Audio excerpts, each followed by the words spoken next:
ओम साई। 7 फरवरी 1912। मैं जल्दी उठा, प्रार्थना की और रोज़ की तरह हमारी पंचदशी की संगत हुई। मैं साई महाराज से अनुमति मांगने नहीं गया।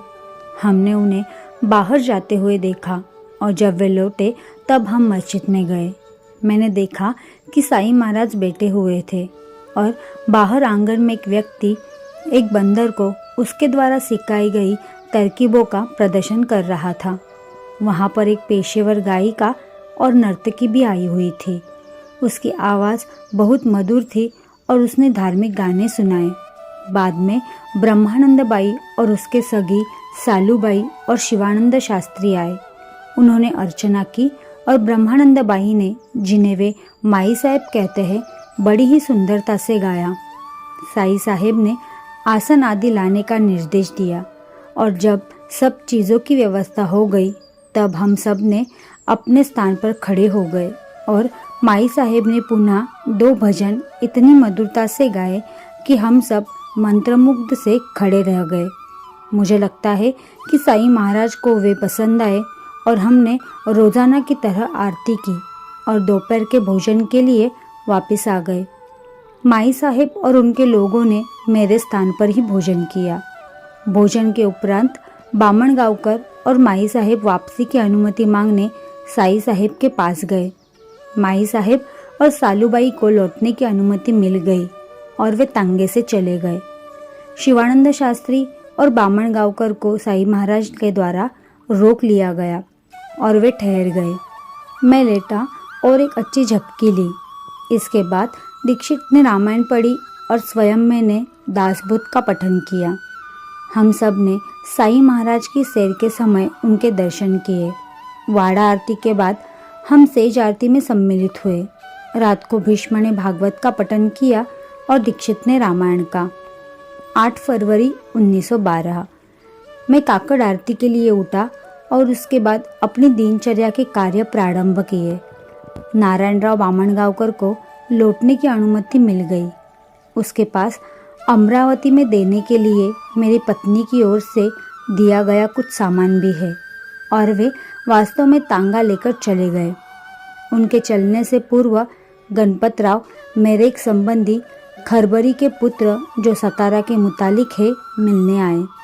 वे तिल संक्रांति के लिए तिल से बने हुए पारंपरिक उपहार लाए। इनमें बहुत कलात्मक रूप से तैयार की गई तिल और चीनी की वस्तुएं हैं। आज 3 सप्ताह में पहली बार बलवंत ने बाहर मस्जिद तक जाने का साहस किया और अपना सिर साई महाराज के चरणों में रखा। उसमें काफ़ी सुधार हुआ है। गणपतराव चाहते थे कि मेरा पुत्र बलवंत रंग पंचमी के लिए उनके साथ सातारा जाए। मैंने उन्हें साई महाराज के पास भेज दिया।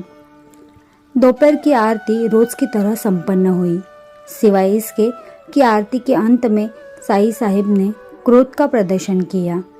हमने दोपहर का समय दीक्षित की रामायण पढ़ने और मेरे दासबोध के पठन में बिताया। सुबह हमारी पंचदशी की संगत भी हुई थी। हमने साई महाराज के दर्शन उनकी शाम की सैर के समय किए। कोई एक श्री कुलकर्णी बम्बई से आए हैं। उनकी एक प्रयोगशाला है जिसमें वह कच्ची धातु आदि का परीक्षण करते हैं। वे बोले कि उन्होंने मुझे 1907 में सूरत में देखा था। हमने बैठकर पुरानी चीज़ों के बारे में बातचीत की। रात में भीष्म के भजन हुए और दीक्षित ने रामायण पढ़ी। 9 फरवरी 1912। मैं रोज की तरह उठा, प्रार्थना की और पंचदशी की संगत में गया। इस दौरान हमने साई महाराज को बाहर जाते हुए देखा। सामूहिक पाठ के बाद हम मस्जिद में गए। साई बाबा बहुत प्रसन्न चित्त थे। वह युवा किच्चा, जिससे हम पिश्य कहते हैं, हमेशा की तरह आया और उसे देखकर साई साहेब ने कहा कि पिश्य अपने पिछले जन्म में एक रोहिला था, कि वह एक बहुत अच्छा इंसान था। वह बहुत पूजा पाठ करता था और साई साहेब के दादा के पास अतिथि बनकर आया था। उसकी एक बहन थी जो कि अलग रहा करती थी। स्वयं साई साहेब युवा थे। उन्होंने मजाक में सुझाव दिया कि रोहिला को उससे विवाह कर लेना चाहिए। ऐसा ही हुआ रोहिला ने उसके साथ अतः विवाह कर लिया। लंबे समय तक वह अपनी पत्नी के साथ वहाँ रहा और फिर आखिरकार उसके साथ चला गया। कोई नहीं जानता कि कहाँ वह मर गया और साईं साहेब ने उसे उसकी वर्तमान माँ के गर्भ में डाल दिया। उन्होंने कहा कि पिष्य बहुत ही भाग्यशाली होगा और हजारों का संरक्षक बनेगा। दोपहर की आरती रोज की तरह संपन्न हुई। उसके मध्य में साईं साहेब ने शिवानंद शास्त्री से कुछ कहा और कुछ संकेत भी दिए। दुर्भाग्यवश शास्त्री उसका अभिप्राय ग्रहण नहीं कर पाए। साईं साहेब ने बापू साहेब जोग को भी कुछ संकेत दिए। थाने में अभिवक्ता श्री ओके भी यहाँ है। मैंने उन्हें कहा कि वे बाबा गुप्ते और दूसरे मित्रों को मेरी याद दिलाएं। 10 फरवरी 1912 प्रातः में काकड़ आरती में सम्मिलित हुआ। गणपतराव को मेरे पुत्र बलवंत के साथ सातारा जाने की अनुमति मिल गई। उस समय माधवराव देशपांडे उनके साथ थे। मैंने बापू साहेब जोग, उपासनी और श्रीमती एल कौंजलकी ने हमारी पंचदशी के पाठ की संगत की और उसके बाद मैं मस्जिद में गया। साईं बाबा बहुत प्रसन्न चित्त थे और उन्होंने कहा कि उनकी टांग उनके शरीर से अलग हो गई थी, कि वे अपने शरीर से तो उठ सकते हैं पर अपनी टांग नहीं उठा सकते। उन्होंने कहा कि उनका तेली से झगड़ा हो गया था, कि जब वे युवा थे तब पारिवारिक उद्देश्य से उन्होंने धन कमाया और महाजन को ऋण चुकाने के लिए सहमत हो गए, पर उन्हें पता चला कि वे काम नहीं कर सकते। अतः उन्होंने अपनी आंखों में भिलावा डाला और शरीर पर क्षार लगाया और बीमार हो गए। वे 1 वर्ष के लिए बिस्तर पर रहे थे, पर जैसे ही वे ठीक हुए उन्होंने दिन रात काम किया और अपना ऋण चुका दिया।